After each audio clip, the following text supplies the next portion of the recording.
Page 44 of text book. थोड़े से questions देख लेते हैं। A 0.24 gram of sample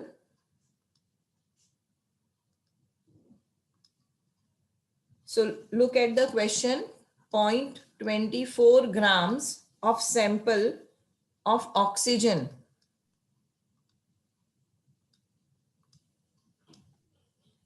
and boron was found. So oxygen plus boron was found to contain 0.096 grams of boron and 0.144 grams of oxygen.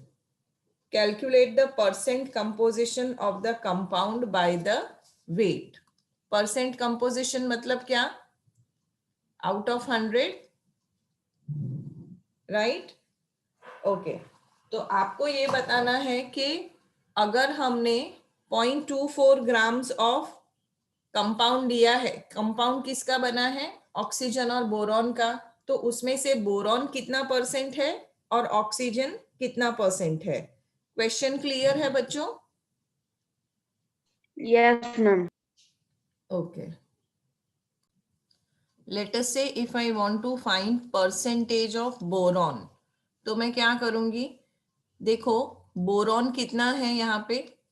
0.096 grams into 100 करेंगे क्योंकि percentage find करना है। अब टोटल कंपाउंड कितना है? Total amount of compound is 0.24, तो इसको 0.24 से डिवाइड करेंगे। समझ में आया? Yes, ma'am. ओके, अब इसको कैसे सॉल्व करेंगे? सिंप्लीफिकेशन करेंगे तो आंसर क्या आ जाएगा? आंसर आ जाएगा 40%। अब मुझे बताइए, अगर किसी भी कंपाउंड में बोरॉन 40% है तो दूसरा क्या है? ऑक्सीजन। ऑक्सीजन कितना होगा? तो oxygen will be 100 minus 40 is equal to 60%। ऐसे कर सकते हैं आप, या तो सेम मेथड भी लगा सकते हैं, जैसे percentage of oxygen is equal to, oxygen कितना है? 0.144 into 100 divided by total amount कितना है? 0.24. So this will become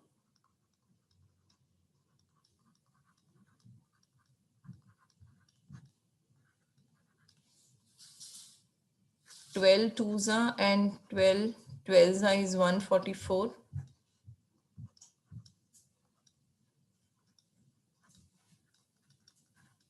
So what will be your answer? Your answer will be 60%. समझ में आया बच्चों? Yes, ma'am. स्क्रीनशॉट ले लो।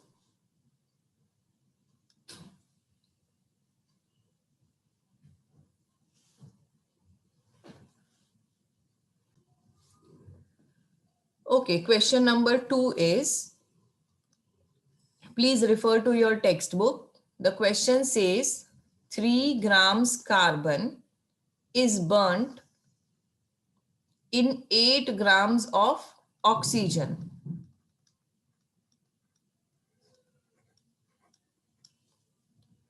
(11 grams carbon dioxide is produced.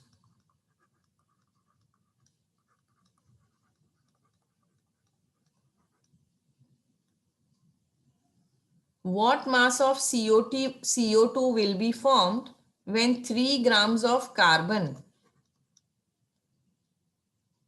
is burnt in 50 grams of oxygen?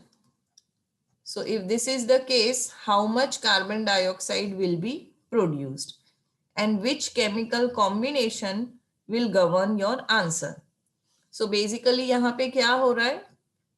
Combustion of carbon, or I should say burning of carbon. तो carbon plus oxygen is giving you carbon dioxide.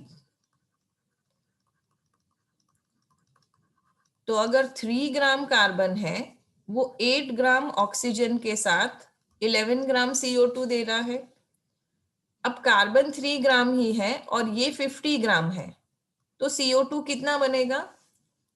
देखो तो भी CO2 11 ग्राम ही बनेगा. So what is your answer?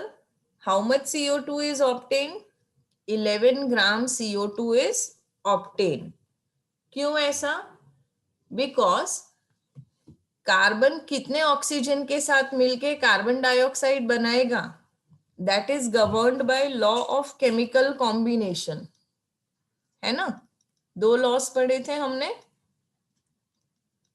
which say that in a molecule the amount of the proportion of element remains fixed.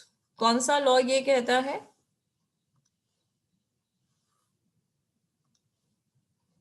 Which law says that in a molecule the proportion of element remains fixed? Law of chemical combination. Correct. It is law of chemical combination. So according to this law, 3 gram carbon, 50 gram oxygen हो या 8 gram oxygen हो, 3 gram carbon can react only with 8 grams of oxygen. तो बाकी का जो 42 grams of oxygen बचेगा, 50 minus 8, it remains unreacted. समझ आया? Yes, ma'am. ओके, स्क्रीनशॉट ले लो. Okay, question number 3, polyatomic ions. Okay, अब यहाँ पे आपको पॉलीएटॉमिक आयंस के एग्जांपल्स देने हैं. पॉलीएटॉमिक आयंस मतलब ऐसे आयंस जिसमें एक से ज्यादा एलिमेंट है, जैसे ये है अमोनियम. आप मुझे बता सकते हैं इसमें कौन से एलिमेंट्स प्रेजेंट हैं?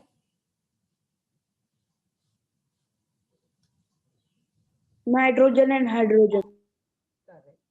So here elements present are nitrogen and hydrogen.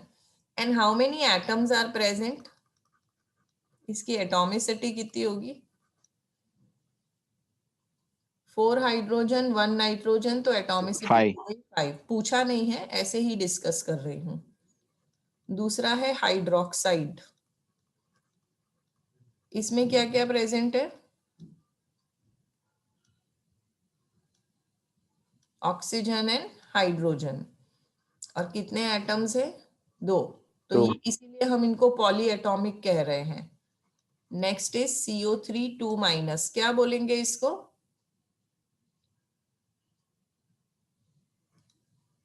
अगर आपने ये अभी तक नहीं लर्न किया है, you will not be able to write formulas.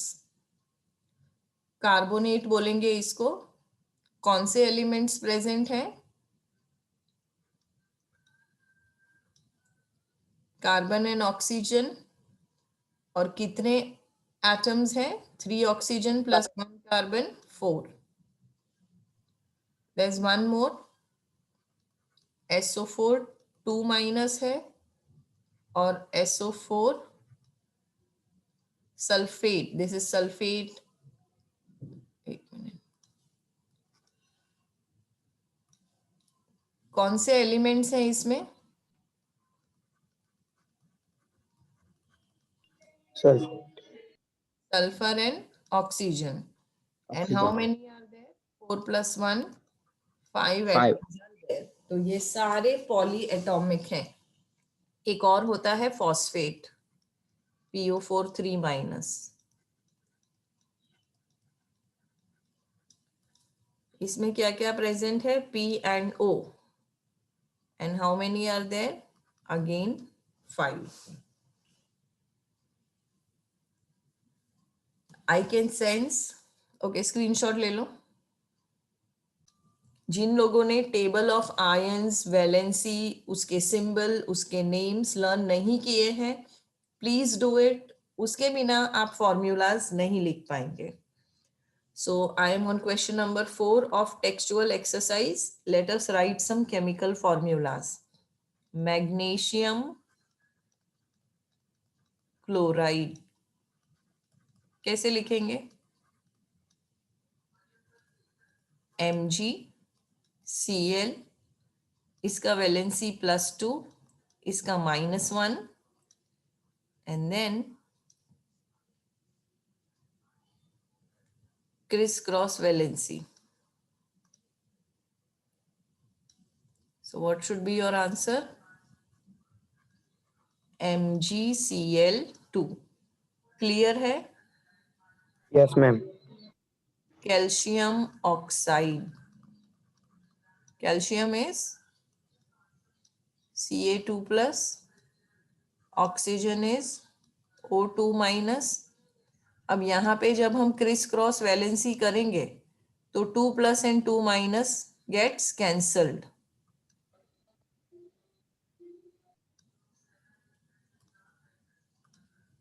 So answer क्या आएगा आपका? आपका answer Ca2. Ca. Okay, copper nitrate.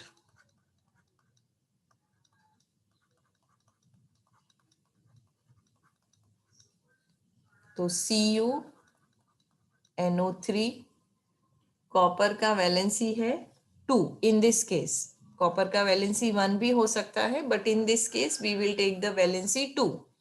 और नाइट्रेट का वैलेंसी है -1. देखो नाइट्रेट भी एक पॉलीएटॉमिक आयन है. अभी जब हम लिख रहे थे तो हमने नाइट्रेट को लिस्ट में नहीं लिया. It is also polyatomic ion, या तो उसको रेडिकल भी बोल सकते हो. तो फॉर्मूला क्या आएगा? अब यहाँ पे ध्यान से देखना. आप पहले पॉजिटिव आयन लिखोगे, फिर नेगेटिव लिखोगे, पर ये 2 ब्रैकेट करके यहाँ पे लिखोगे. समझ आया? अगर ब्रैकेट नहीं किया तो आपका फॉर्मूला रॉन्ग हो जाएगा. Okay, ma'am. Next is aluminium chloride. So Al and Cl, this is +3, this is -1. बता सकते हैं क्या फॉर्मूला आएगा? Yes, ma'am. A1C13. So the formula will be AlCl3, aluminium chloride, and the last one is calcium carbonate.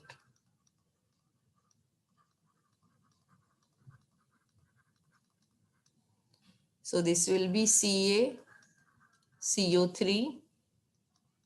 +2, and this is -1.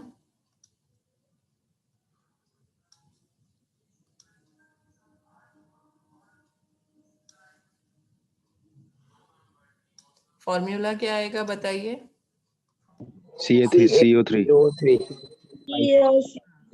यहाँ पे एक गलती की है. कार्बोनेट का valency is not -1, it is -2. So +2 -2 cancel. समझ आ गया आपको? स्क्रीनशॉट ले Yes, लो. ma'am. स्क्रीनशॉट ले लो. Yes.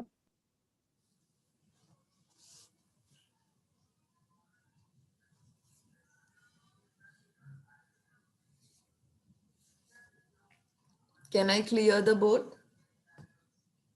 Yes, ma'am. Yes, ma'am. Question number 5. आपको बताना है कि इसमें इसका केमिकल फॉर्मूला क्या है और एलिमेंट्स कौन से प्रेजेंट हैं. Quick lime. देखो क्विक लाइम का मतलब होता है चूना, जो हम व्हाइट वॉश के लिए यूज करते हैं.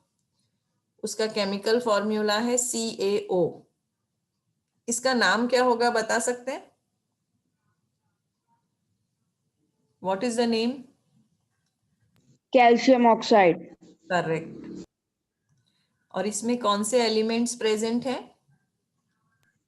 Carbon and oxygen. No, it is calcium and oxygen. Carbon is C and calcium is Ca. कितने Yes, ma'am. एटॉमिसिटी भी बता सकते हैं हम इसकी. कितने एटम्स प्रेजेंट हैं? 2.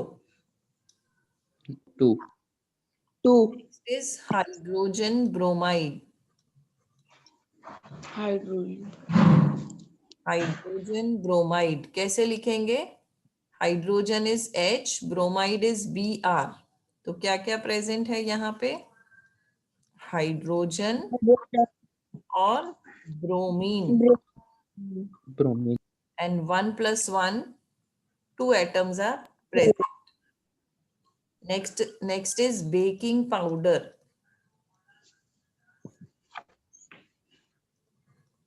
So baking powder का फॉर्मूला है NaHCO3. इसको आप बोल सकते हैं chemical name sodium sodium hydrogen chloride.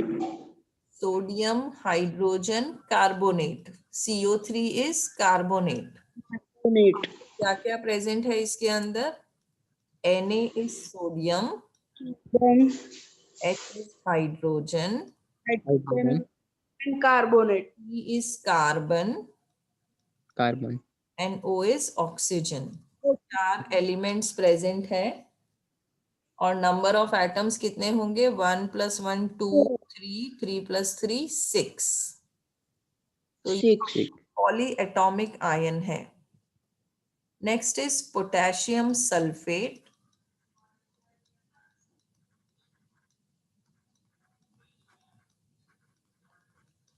So potassium sulfate is KSO4.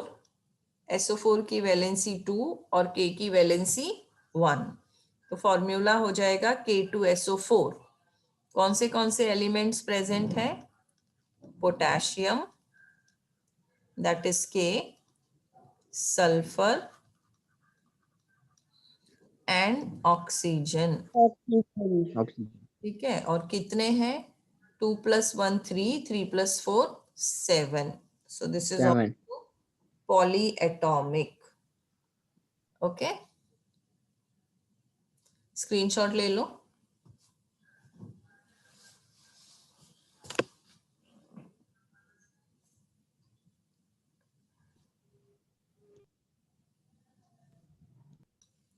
सो एक इसके बाद का जो टॉपिक है वो है formula unit mass. What does this mean? This is same as molecular mass. Sorry, मैंने पहले मॉलिक्यूलर मास पढ़ाना चाहिए था.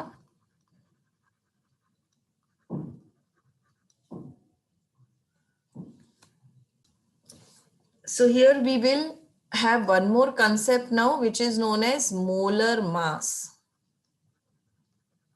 सबसे पहले let us understand what is molar mass या तो molecular mass. देखो मॉलिक्यूल किसका बना हुआ है? एटम का. तो जब आपको किसी भी मॉलिक्यूल का मास ढूंढना है, आपको उसके एटम्स को, एटॉमिक मास को ऐड कर देना है. So what is molecular mass? It is the sum of atomic masses. So it is nothing but the sum of atomic masses of all the atoms in a molecule.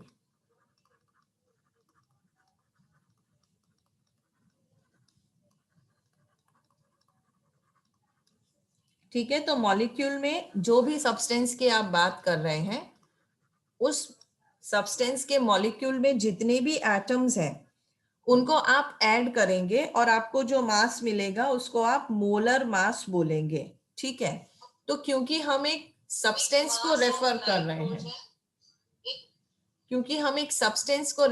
रहे हैं, इसलिए इसको हम relative molar mass बोलेंगे. क्योंकि उस substance में हो सकता है कि एक पर्टिकुलर एटम एक पर्टिकुलर प्रोपोर्शन में प्रेजेंट है, पर किसी और सब्सटेंस में वो प्रोपोर्शन चेंज हो गई. एग्जाम्पल से समझते हैं. जैसे फॉर एग्जाम्पल आपको वाटर का मोलर मास फाइंड करना है, तो आप क्या करेंगे? देखो वाटर में क्या है? हाइड्रोजन है और ऑक्सीजन है. बताओ कितने हाइड्रोजन है? 2.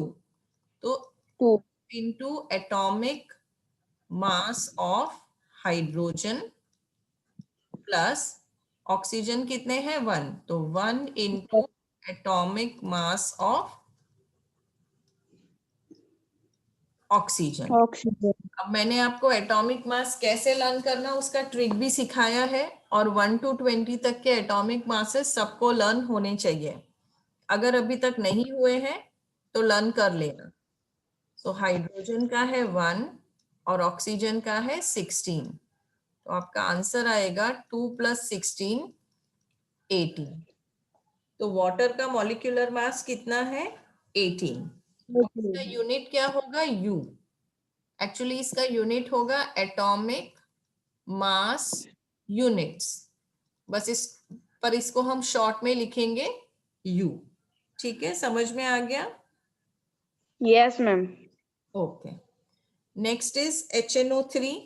तो अब आप मुझे बताइए HNO3 कैसे लिखेंगे। सो HNO3 is nothing but nitric acid. इसका मोलर मास कैसे फाइंड करेंगे? Atomic mass of hydrogen plus atomic mass of nitrogen. हाँ बोलो। मैं लीव हो जाए, मेरे एग्जाम है। ऑक्सीजन कितने हैं यहाँ पे? 3 है, तो हम ऑक्सीजन को किससे मल्टीप्लाई करेंगे? हम ऑक्सीजन को 3 से मल्टीप्लाई करेंगे। समझ आया आप लोगों को? So this will be Yes. Hydrogen का 1, नाइट्रोजन का एटॉमिक मास है 14 और ऑक्सीजन का एटॉमिक मास है 16। So this will be 1 + 14 + 16 3s are 42. So this will be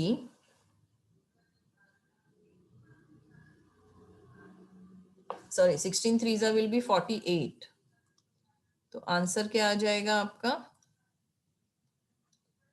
49 and yes this will be 63 units। समझ आया आपको? Yes, ma'am. Yes, ma'am. Screenshot ले लो।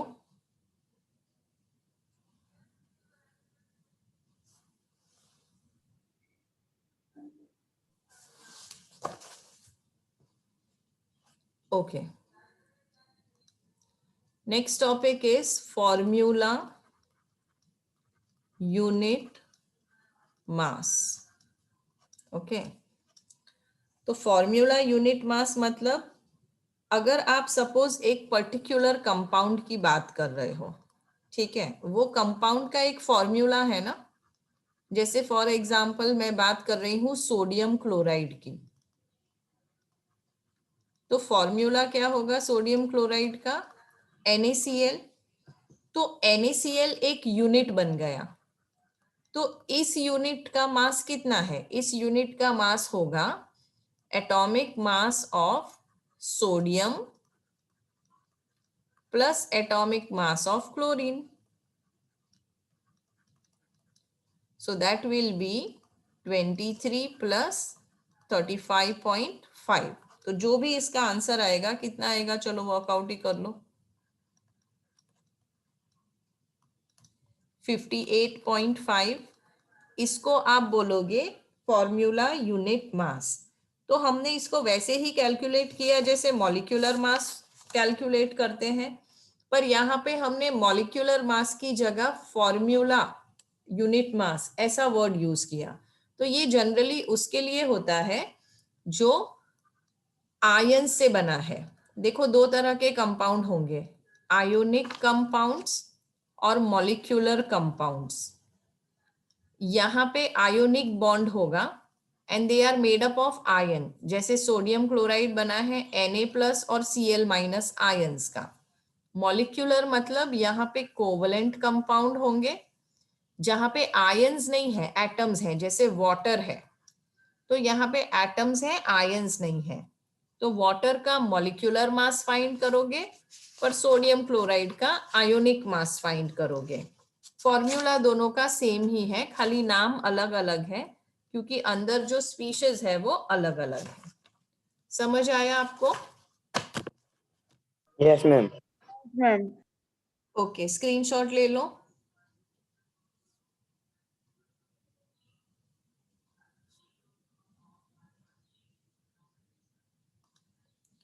ठीक है, अब अगर आपको कैल्शियम क्लोराइड का फॉर्मूला यूनिट मास फाइंड करना है तो कैसे करोगे? देखो इसको फॉर्मूला यूनिट मास क्यों बोल रहे हैं? क्योंकि this is made up of 2 ions, Ca2+ ion and Cl- ion. तो फॉर्मूला यूनिट मास कैसे फाइंड करोगे इसका? Atomic mass of calcium plus chlorine कितने हैं 2, तो 2 into atomic mass of chlorine. Calcium का एटॉमिक मास कितना है बताइए? 40। 12. फिर से बोल रही हूं, अगर लर्न नहीं किया है तो पहले लर्न करो उसको। और क्लोरीन का कितना है? 35.5। तो ये कितना हो जाएगा? This will be 40 plus 70, not 70, 71.5 भी है, तो ये हो जाएगा 111U। समझ आ गया आपको? Yes, Yes, ma'am. ma'am. Page number 40, उस पे क्वेश्चंस 1 and 2 होमवर्क में करने हैं, और जो नहीं आएगा वो हम नेक्स्ट टाइम डाउट सॉल्व करेंगे। ठीक है?